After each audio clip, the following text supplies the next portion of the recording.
All right. Well, I hope I've given you some food for thought.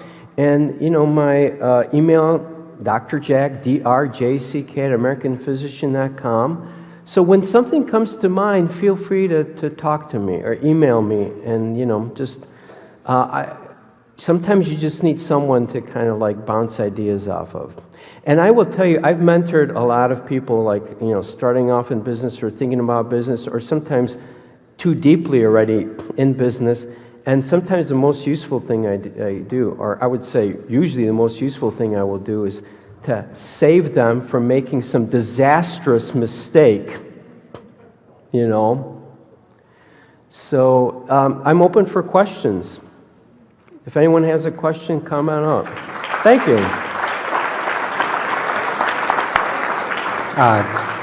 Jack, one thing that I wanted to ask you is, can you shed any light on a little bit of marketing techniques, ways of marketing yourself? Because Yes, it's one thing to develop a niche and be an expert in a field, but how do you get that out there so that people come to recognize you? Marketing.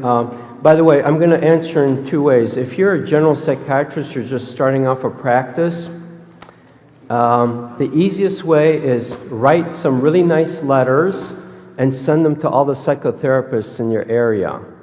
So psychotherapists really, you probably know this, they often don't have a really good opinion of psychiatrists or other physicians because they never hear from us. And so if you are actually, when you think about like who's the client here? Well, of course it's the patient. You have a fiduciary relationship with your patient. But who's the influencer? The therapist. So if you are going to, the easiest way that costs you, I don't know, $10 is to send out 100 letters introducing yourself, kind of highlighting, and please lay out what you know. If you don't take, Medicaid or whatever, then write that. Or if you're all cash, please write that. So you don't want them sending you patients then you then turn away. And then when you get a patient, you see them, you acknowledge. You get a release information and you send them some even brief thing about, what your recommendations are. But let's say you want to do one of these, something outside of clinical medicine. It's a worldwide market now, and what you do is you write. Okay, so here's the concept. It's you have to establish your expertise, your credibility. People have to know that you're the real deal and not just like a wannabe. So actually, again, without knowing, I established myself, I can't almost say with a straight face, as the psychiatry oral board guru by writing that book. And when you read the book, I could have written, there could have just been a lot of BS in it. And then if you read the book, you'd be like, God, this guy he's just blowing smoke. This is garbage.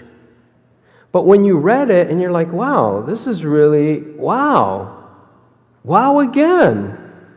You read that. So listen, that book I wrote, it had two incredibly important functions. There were hundreds, if not thousands, of people who read that book and wrote me. I never met them. They never took my course. I didn't get one red cent from them. Thank you, Jack, for your ebook. It really helped me with my boards. I was getting this from Australia, New Zealand, and Canada, and wherever, all over the world. I gave it away for free. It had very good actionable. I didn't hold back. I gave it my best shot. Like what I would just give anybody, like advice. But also, it was the best marketing tool because, if you read it, you knew whether I was full of baloney or not. So that's what you have to do. You write. Dr. Raj, he gets himself on TV, and then, TV, that's magic. It's like, wow, you got to be good. I'm sure he is. He's triple boarded, Dr. Raj. But, that being on TV is just like an extra thing that he was on the doctors. So you have to, the best way to get the word out about yourself is start writing and find a venue for posting it. And one way, look, there's all these events going on, right? There's hurricanes. So I was just talking to a psychiatrist who's kind of a disaster psychiatry. He could be, if he posts things, and there are ways of posting things as press releases. There are websites where you can write an article and post it, and then the news services can pick you up. And then they can reference you. Or sometimes they will call you and want to get a quote from you. Or maybe they're going to interview you on the local news station. And then once you achieve that level of credibility, then maybe you'll get on a national program, right? So it's this kind of like going from the small market to the national, international markets, and then maybe you're writing op-eds for the Wall Street Journal or the New York Times. Your article is going to be read by hundreds of thousands of people. And then when you publish your book, it'll be, say, like, published by, a writer, kind of wrote op-eds for New York Times and the Wall Street Journal. So the best way of marketing, it's not the clever name, beat the boards or the pass machine. It's about, establishing your credibility. And you're just going to have to write. Now, here's the thing I want to talk about writing, because writing is something that intimidates people. Don't think about it as writing. Think about it as just sharing your expertise. And the number one advice I have for you to write when you're writing is you have to strictly separate the brain dump, just dump all your ideas, just bullet form or whatever you want, and then the editing. The way people get writer's block is they try to write and edit. They're trying to get the perfect sentence the first time out. No, don't worry about it. So imagine, there's some disease and there's some, kind of like shaman in the far reaches of Siberia, just 300 miles north of Vladivostok. But this, he's achieved remarkable results. And so you and your, your research team, you set out an expedition to find this shaman, and then you find him, and you find he's barefoot and he's illiterate, and he's never written a word in his life. But who cares? He might have the answer to that one of life's problems. So it's not about being a good writer. It's about having valuable ideas. What are valuable ideas? They're ideas that have value to at least one other person on this planet. And usually it's going to be hundreds, thousands, tens of thousands, or millions of people it will have value to. So don't worry about like the verbiage. Think about it as an idea. The second tip I have for you, and I've actually experienced this dozens of times where someone is writing, content for us or copy for us, and I'm like, what are you trying to say here? I'm not really clear. And I say, just explain it to me like you're explaining it to me. Like you like verbally, like just talk to me. And then they'll explain it, and I'm like, wow, that's like 10 times more clear than what you wrote here. So the easy way then to write, when you're just doing a brain dump, imagine you're actually just talking to someone. Now, what's an even easier way to imagine talking to someone? Maybe talking to someone and recording yourself. It's super duper cheap to have, even hours, dozens of hours transcribed. So to be a writer may mean not writing one actual word. It's about the ideas, the clarity and value of those ideas. So don't get hung up on the words. And by the way, you can always hire all kinds of writers and editors to spruce it up. So I remember 20 years I read, Antonio Damasio's book, Descartes' Error, and I thought it was a very interesting book. But when I was reading it, I was like, I don't really believe Antonio Damasio actually wrote all these words. I think he kind of like laid out, especially I was reading the story about, oh God, what's his name? The guy with the tamping iron through his, frontal lobe. Phineas Gage. I'm like, this sounds like it was written by a professional writer. It's just, so what? But it's still Antonio Damasio's book because it's his ideas. What do I care, like, who wrote about Phineas Gage? So that's the answer. And then to get that word out, you got to put it on the internet. And we can talk more, if you know, at some point about how to get the word out. Basically, Google, you know, has spiders, and they search for keywords. So if in your book you use, like, you know, you have something, women's mental health, and then all these other keyword phrases, if someone types in, like, I want to know more about women's mental health, your thing may pop up. It's called organic search. And of course, you can do pay-per-click advertising if you want to do that. But I would not do that if you don't know what you're doing. I had one person who started doing that and not knowing that you should place a daily limit on your pay-per-click expenditures, and was surprised to discover, you know, he spent $500 that day on pay-per-click advertising. So, you know, pay-per-click advertising, the basics aren't that hard, but there are some basics.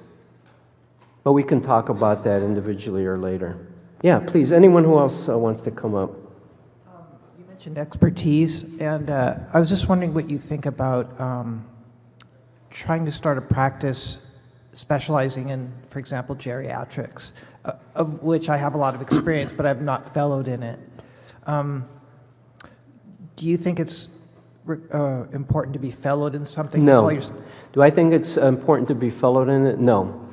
A lot of us, you know, are, and it's fine, and there's value in it. But with a physician shortage, it doesn't matter. And, you know, I mean, there might be some cases where, you know, the insurance may not, but there's such a physician shortage, you know, the insurance companies, they don't really have a choice. They have to, if you have expertise in that area, experience, you're going to be able to get reimbursed for that. I mean, you know, you look more deeply into it, but in general, I don't think that should be any problem. Anything else? Yeah, please, come on up. No, come to the microphone. I'm sorry. I'm not going to hear you, and neither is anyone else. Any tips for balancing the life, work, hard work, Yes. business, family? Yeah, so when I started, I had about a 2-year overlap between working at the university and starting the business. And then I had to leave because I had like 2 full-time jobs, and I had 2 young kids, 3-year-old and a 1-year-old, and I was afraid my daughters wouldn't know my name and my wife would divorce me, and I had to choose. And I had to choose at a time when I was making money from the business, but not enough to like replace my income. And so, you know, the other thing about it, that it's hard. The first year I made $60,000 gross revenue from the course, and I spent $60,000.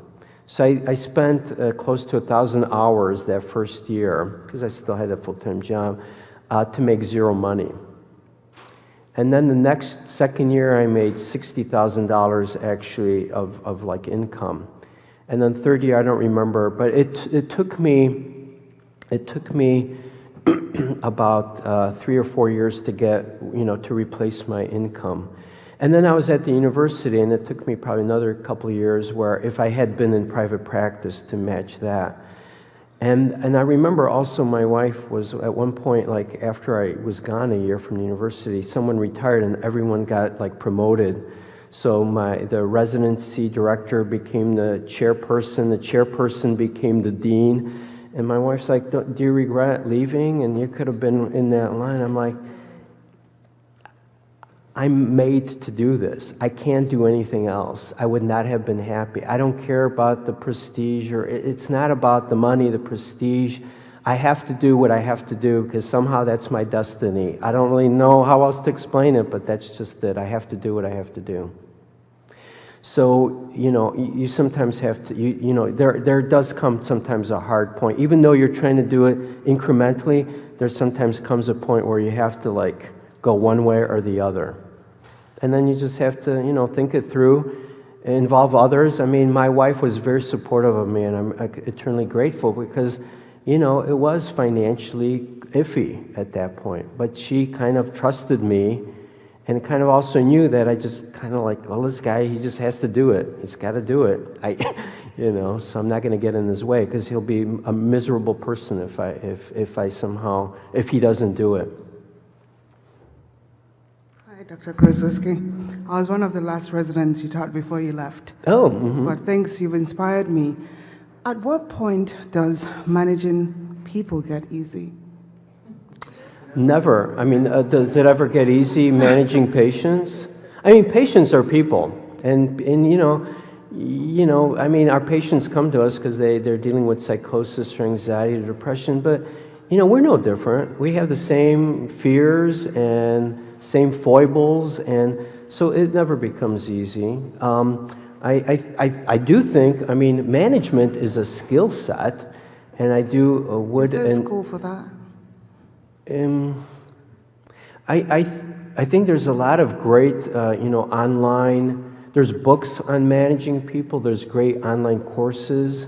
There are like even these one-day workshops that travel around the country on giving management tips. I mean, there are workshops on how to fire people, in the best possible way.